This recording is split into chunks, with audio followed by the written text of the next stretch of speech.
Ouverture de cette édition, 8e conférence des chefs d'État et de gouvernement de l'autorité de développement intégré des États du Liptako-Gourma. Elle s'est réunie en session ordinaire par visioconférence ce vendredi.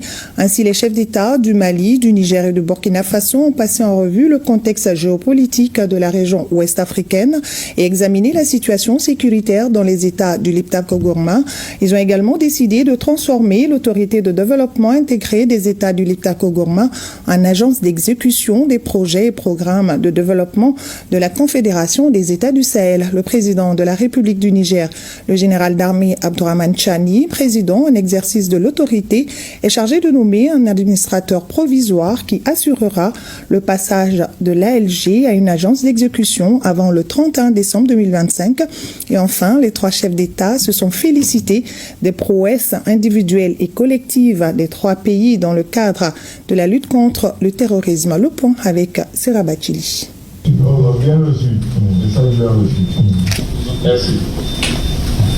L'addition stratégique du Sahel, l'autorité de développement intégré des États du Liptako-Gourma, ALG, se fond en agence d'exécution des projets et programmes de la Confédération des États du Sahel. C'est une allure au rythme des préoccupations de développement pour solidifier le bloc AES. La 8e conférence des chefs d'État de l'ALG en séance virtuelle a mis en exergue le contexte géopolitique de la région ouest africaine et apprécié les prouesses des États du Sahel en matière de lutte contre le terrorisme. Les chefs d'État du Mali, du Niger et du Burkina Faso ont décidé de capitaliser et de valoriser les acquis de l'autorité de développement intégré des États du Liptako-Gourma au bénéfice de la Confédération AES. Un impératif de développement pour les trois pays. Si nous avons décidé de cette transformation de l'ALG, c'est parce que nous avons des nouvelles orientations. Et parmi ces nouvelles orientations, c'est le rejet de toute imposition, c'est-à-dire l'affirmation de la souveraineté de l'espace confédéral. Et par rapport à cette volonté d'affirmer la souveraineté de l'espace confédéral, par rapport à ce souci constant de répondre aux préoccupations de nos populations, nous n'avons pas d'autre choix que de mettre l'accent sur le développement endogène. Nous ne devons plus passer notre temps avec la petite calebasse pour quémander les financements de nos organisations. Le décor campé, un état des lieux de l'institution a été dressé par la secrétaire exécutive sortante de l'ALG, l'une des anciennes organisations sous-régionales créées en 1970 et qui se fixait comme objectif une coopération transfrontalière pour un développement intégré du Mali, du Niger et du Burkina Faso. La lenteur dans les prises de décision au plus haut niveau n'a pas permis d'évoluer dans le temps. Cette 8e conférence propose donc une harmonisation des politiques de développement. Il y a lieu que nous puissions harmoniser, selon moi, nos différentes politiques dans les différents domaines cités donc dans l'état des lieux qu'elle a fait. Prenons le domaine, par exemple, agriculture et élevage. C'est une filière importante pour l'autosuffisance dans nos États. Et nous jugeons que c'est un domaine où nous ne pouvons plus permettre à des partenaires d'intervenir comme ils le veulent. Il faut que tous ces paramètres, nous puissions harmoniser nos politiques pour pouvoir permettre à la future agence d'exécution de se caler de façon aisée sur le sillon qu'on aurait tracé dans ces domaines-là. Abondant dans le même sens, le président de la transition, le général d'armée Assimi Goïta, insiste sur l'esprit de souveraineté qui doit guider l'action publique. Pour lui, il faut commencer à valider un certain nombre de projets conformément aux aspirations du peuple. Le fait même qu'on a transformé l'ALG en agence d'exécution au lieu d'agence de développement, effectivement, c'est pour garder cet esprit de souveraineté. En un premier temps, que nous transformons en agence d'exécution pour que nous-mêmes nous puissions vraiment valider nos propres projets. Et ces projets seront exécutés avec nos propres fonds. Quand vous regardez aujourd'hui, on est dans la bonne dynamique parce que quand on a eu à créer la banque d'investissement, il y aura aussi le prélèvement confédéral qui va servir de moyen de financement de nos projets. Donc ces projets ne seront pas imposés et les partenaires, ça dépendra de nous. Mais comme vous l'avez dit, pour un début, nous allons nous concentrer sur nous-mêmes. Donc, avec le prélèvement confédéral, cela va nous permettre de vraiment de financer nos projets. Je pense qu'aujourd'hui, il n'y a pas assez de problèmes parce que l'esprit de souveraineté est maintenu.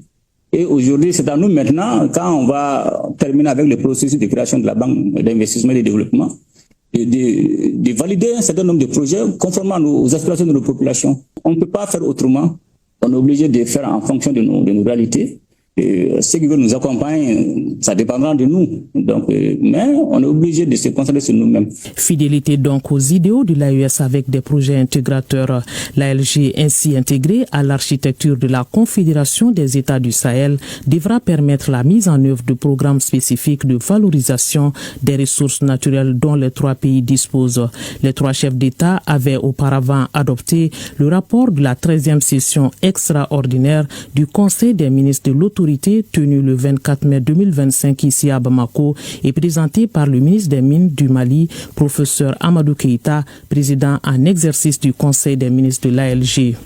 Autre grande décision de cette 8e conférence, c'est la nomination d'un administrateur provisoire pour 6 mois chargé d'assurer le passage de l'ALG à une agence d'exécution.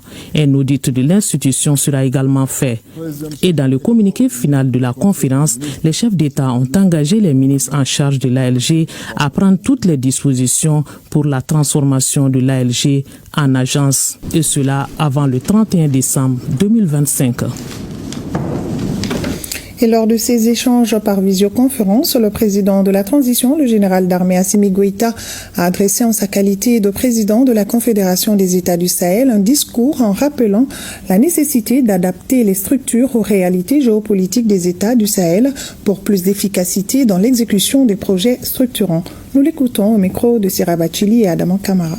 Mes salutations cordiales à mes frères, les excellences, le capitaine Ibrahima Traoré, président du FASO, chef de l'État, et le général Abdraman Tchani, président de la République du Niger, chef de l'État, ainsi qu'à leurs délégations respectives.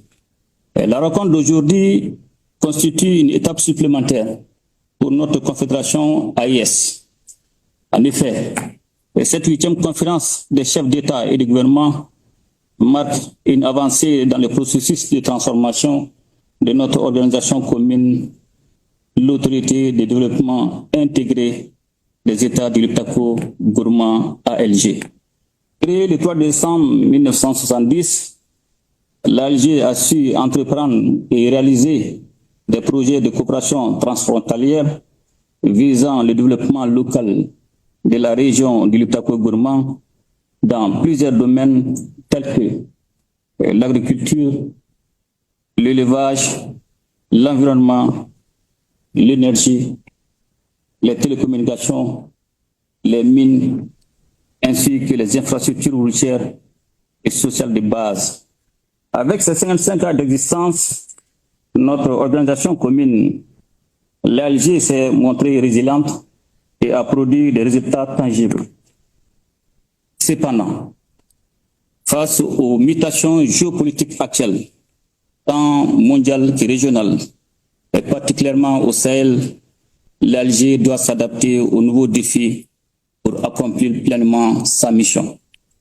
Notre rencontre réveille une importance capitale puisqu'elle marque un tournant décisif dans la vie de notre institution commune avec la création de l'Alliance des États du Sahel en septembre 2023, fondée sur la charte du Liptako-Gourma, et puis l'avènement de la Confédération des États du Sahel, AIS, en juillet 2024.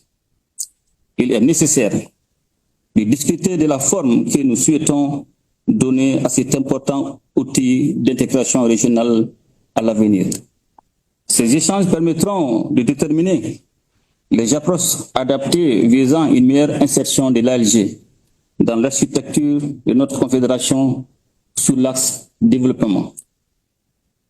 Puisqu'une simple transformation, ce désir de changement que nous célébrons aujourd'hui découle de notre volonté commune de prendre en compte les réalités géopolitiques actuelles, mais aussi la nécessité d'ajuster les structures de notre organisation face aux défis du moment.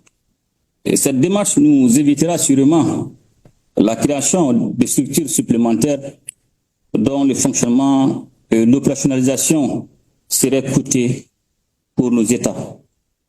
En réaménageant l'existant tout en tenant compte des nouvelles réalités de notre espace confédéral, nous réussirons à atteindre nos objectifs de développement.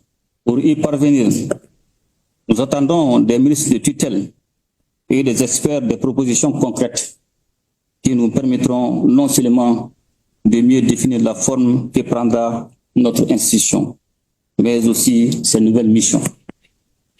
D'ores et déjà, j'estime nécessaire de capitaliser l'expérience de l'Alger tout en opérant une transformation qui correspondra mieux aux idéaux de notre confédération, mais aussi aux aspirations de nos populations à une appropriation réelle de leur souveraineté.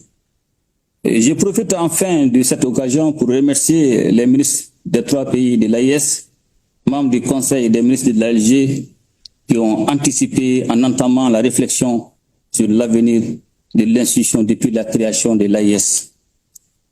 Mes remerciements vont également au secrétariat exécutif de l'Alger, qui a rapidement compris les aspirations de nos populations et notre volonté de transformation profonde.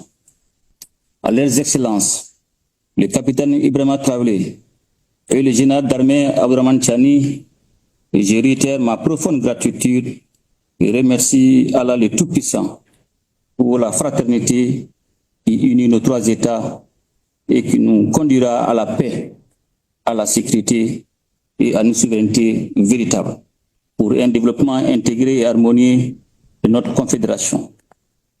Nous sommes déterminés et nous nous donnerons les moyens d'atteindre nos objectifs. Et nous restons avec les 3 pays. Identification des problèmes, recherche de solutions, amélioration des conditions de vie des populations pour atténuer les risques de conflits dans les régions des 3 frontières Mali, Burkina Faso et Niger. C'est tout le sens du projet communautaire de relèvement et de stabilisation du Sahel qui a tenu sa 6e session ordinaire de son comité de pilotage. À l'ordre du jour, examen des recommandations du rapport d'activité du premier semestre 2025, entre autres. Le point avec Mamadou Fani. Le projet communautaire de relèvement et de stabilisation